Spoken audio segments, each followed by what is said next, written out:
सिवाय प्रदेश अध्यक्ष विनोद जाखड़ की उनको राहत मिली है। विनोद जाखड़ को हाईकोर्ट से जमानत मिल गई है। जस्टिस अनूप कुमार की एकल पीठ ने यह आदेश दिया है। याचिकाकर्ता की ओर से एडवोकेट भारत यादव ने पैरवी की। विनोद जाखड़ के साथ महेश कुमार और किशोर चौधरी को भी जमानत मिली है। राजस्थान यूनिवर्सिटी में हंगामे, तोड़फोड़ और राज्य कार्य में बाधा डालने का ये पूरा मामला। राज्य कार्य में बाधा और संपत्ति नुकसान के आरोपों में केस भी दर्ज किया गया है। कोर्ट ने सभी आरोपियों को समान शर्तों पर जमानत प्रदान की है। तो एनएसयूआई प्रदेश अध्यक्ष विनोद जाखड़ को बड़ी राहत विनोद जाखड़ को हाईकोर्ट से बड़ी राहत मिली है। जस्टिस अनूप कुमार की एकल पीठ ने आदेश दिया था। याचिकाकर्ता की ओर से एडवोकेट भारत यादव ने उनकी पैरवी की और उनके हक में ही फैसला आया। जमानत मिल गई है। एनएसयूआई अध्यक्ष प्रदेशाध्यक्ष विनोद जाखड़ को आरयू में हंगामे और कार्यकर्ताओं की ओर से एडवोकेट भारत यादव ने ये पैरवी की। विनोद जाखड़ के साथ महेश कुमार और किशोर चौधरी को भी जमानत मिली है। तीनों को राजस्थान यूनिवर्सिटी में हंगामा, तोड़फोड़ और राज्य कार्य में बाधा डालने का ये पूरा मामला था और जिसमें इनको गिरफ्तार भी किया गया था। आपको ये भी याद होगा कि इसको लेकर हर रोज कांग्रेस के कार्यकर्ता और जो नेता हैं वो विनोद जाखड़ की रिहाई की मांग करते रहे। सड़क पर प्रदर्शन भी किया गया। मामला रोज उठता रहा। आज कोर्ट में ये मामला जब उस पर सुनवाई हुई तो इनका हक में फैसला आया और कोर्ट ने जमानत दे दिया है। ज्यादा जानकारी के साथ संवाददाता अरबाज इस खबर पर जुड़ चुके हैं। राज्य कार्य में बाधा और संपत्ति नुकसान के बहुत सारे आरोप लगे थे, लेकिन अब बड़ी राहत अरबाज विनोद जाखड़ को। जी बिल्कुल। देखिए, जो विनोद जाखड़ हैं वो एनएसयूआई के प्रदेश जो अध्यक्ष हैं, जिस हिसाब से जो घटनाक्रम रहा था राजस्थान विश्वविद्यालय के अंदर, बड़ा एक तरह से आपने देखा कि इन्होंने लगातार जो है आरएसएस के शस्त्र पूजन का विरोध किया। मंच पर जो पोस्टर वगैरह लगे थे उनको तोड़फोड़ कर दी थी। ऐसे में हंगामे से लेकर के राजकार्य में बाधा और कई बड़े जो है इनके ऊपर मामले दर्ज थे। इन चीज को लेकर के लगातार कांग्रेस की पूरी राष्ट्रीय जो टीम है वो चिंतित थी। खासतौर पर जो प्रदेश के बड़े पदाधिकारी हैं, मोहन सिंह डोटासरा है, टीकाराम जूली है, सचिन पायलट है, वो सेंट्रल जेल भी इनसे मिलने पहुंचे थे।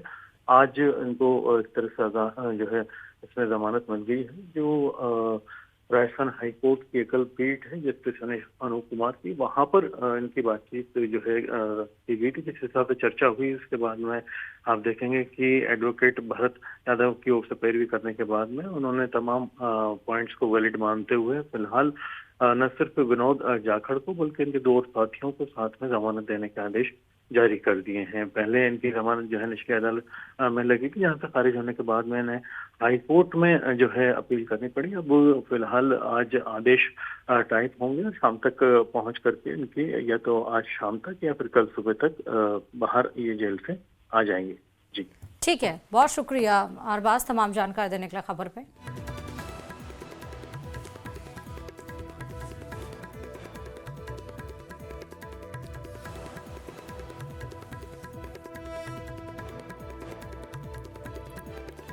और चलिए अब बात करेंगे भरतपुर से बड़ी खबर की, जहां बोलेरो और बाइक में जोरदार टक्कर हुई है। बाइक सवार व्यक्ति की मौत भी हो गई। जिला अस्पताल की मोर्चरी में शव को रखवा दिया गया है। सेवर थाना क्षेत्र में महुआ सिनपिनी की यह घटना बताई जा रही है। नगला चूरामन का रहने वाला यह मृतक आशीष था। फरवरी माह में होने वाली थी आशीष की शादी। तो शादी को अभी कुछ महीने ही बाकी थे, लेकिन उसके पहले ही आशीष की एक भीषण सड़क दुर्घटना में मौत हो गई। भरतपुर से बड़ी खबर है। बोलेरो और बाइक में जोरदार टक्कर के बाद बाइक सवार व्यक्ति आशीष की मौत।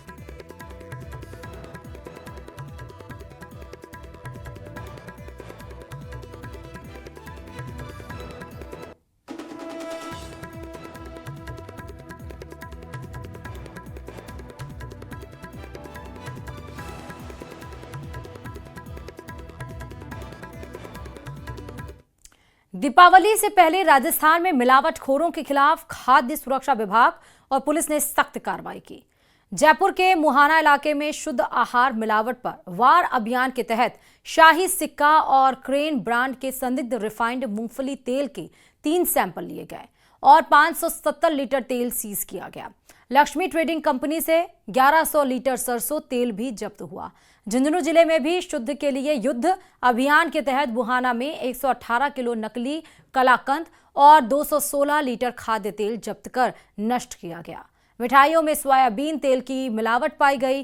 कोटपुतली, बहरोड जिले में नीमराना के यादव रसगुल्ला भंडार पर छापे में 18 क्विंटल मिलावटी मिल्क केक जब्त कर मौके पर नष्ट किया गया। सभी जिलों में जांच टीमें अलर्ट मोड में हैं और दीपावली तक सघन अभियान जारी रहेगा। हम आपको इससे जुड़ी हुई 3 तस्वीरें भी दिखा रहे हैं।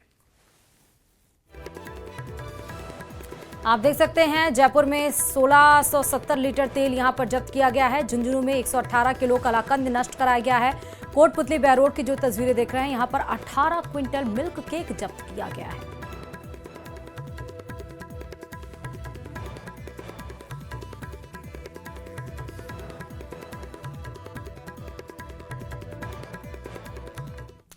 अगर आप भी पैसे डबल करने जैसी स्कीम से प्रभावित हो जाते हैं और ऑनलाइन इन्वेस्टमेंट करते रहते हैं तो सावधान हो जाइए। कोटा में महिला को ऑनलाइन इन्वेस्टमेंट की कीमत अपनी जान देकर चुकानी पड़ी। देखिए रिपोर्ट।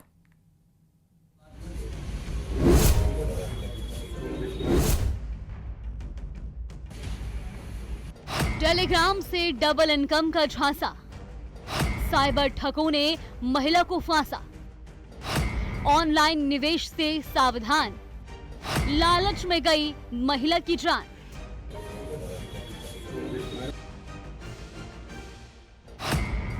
मेरे पास जमा करने के लिए कुछ नहीं बचा। मैंने मेरे सारे सोने चांदी के गहने बेच दिए, लेकिन अब कोई मेरी मदद नहीं कर रहा। आपने कहा था आप सपोर्ट करेंगे, अब मैं सुसाइड कर रही हूँ। कोटा में साइबर ठगी की शिकार महिला के सुसाइड मामले में जो खुलासे हुए हैं वो बेहद चौंकाने वाले हैं। एक फर्जी कंपनी जिसे मृतका सही समझ बैठी थी। पुलिस को मृतका और ठगों के बीच हुई चैट मिली, जिसमें महिला बार बार ठगों से गुहार लगाती दिख रही है। महिला और ठग के बीच हुई बातचीत के मुताबिक महिला ने ठग को मैसेज कर लिखा, सर अब मैं कुछ भी अरेंज नहीं कर सकती, मेरे पास जमा करने के लिए कुछ नहीं बचा, मेरे सारे सोने चांदी के गहने बेच दिए, अब कोई मेरी मदद नहीं कर रहा, आप ही ने कहा था आप सपोर्ट करेंगे। ठग ने महिला को जवाब देते हुए कहा, without complete this not able to withdraw. इसके बाद महिला ने ठग को लिखा, सर आपकी कंपनी मेरी मदद नहीं कर रही, इसीलिए अब मैं सुसाइड कर रही हूं। आपकी कंपनी मेरी मौत की जिम्मेदार होगी। प्राइवेट टीचर की पत्नी और 40 साल की उषा वर्मा ने टेलीग्राम ऐप पर एक ग्रुप के जरिए इन्वेस्टमेंट कर रखा था। उषा वर्मा गोदरेज प्रॉपर्टीज नाम के अकाउंट के जरिए निवेश कर रही थी और पैसे डबल करने के लालच में पड़कर 5 लाख रुपए जमा कर दिए थे। शुरुआत में महिला ने 1000 रुपए लगाए थे, जिस पर 1200 का रिटर्न मिला। फिर 1500 के निवेश पर 1800 मिले। इसके बाद 2 महीने में महिला ने करीब 5 लाख का निवेश कर दिया। ये ऑनलाइन फ्रॉड का केस था मैम, और इसमें ये था कि आप अगर आप एक अमाउंट फिक्स लगाते हो, जो अमाउंट वो बताते हैं, तो उसका 3 गुना आपको मिल रहा था। स्टार्टिंग में मिला भी था, जो हम लोगों ने लास्ट चेक की है। उसके बाद से उनकी डिमांड बढ़ती गई और पुराना पैसा ब्लॉक होता गया, और ब्लॉक होते होते लास्ट 5 लाख से ऊपर तक पहुंच गया। उनकी डिमांड बढ़ती जा रही है। फिलहाल मृतका के पति की रिपोर्ट पर पुलिस ने मामला दर्ज कर महिला का मोबाइल और चैट रिकॉर्ड जब्त कर लिया है और साइबर टीम टेलीग्राम अकाउंट और चैट के सोर्स का पता लगाने में जुटी हुई है। MBS चौकी के द्वारा सूचना मिली कि भाई आपके इलाके से एक मृतका भर्ती हुई है जो फांसी खा ली है घर पर, जिसका कल डेड बॉडी को मोर्चरी में रखवा दिया गया था। आज पोस्टमार्टम करवाया जा रहा है। जानकारों का मानना है टेलीग्राम या व्हाट्सएप पर चल रहे पैसे डबल करने वाले इन्वेस्टमेंट ग्रुप पूरी तरह फेक होते हैं। शुरुआत में थोड़ा मुनाफा देकर भरोसा जीतते हैं, फिर लाखों रुपए हड़प लेते हैं।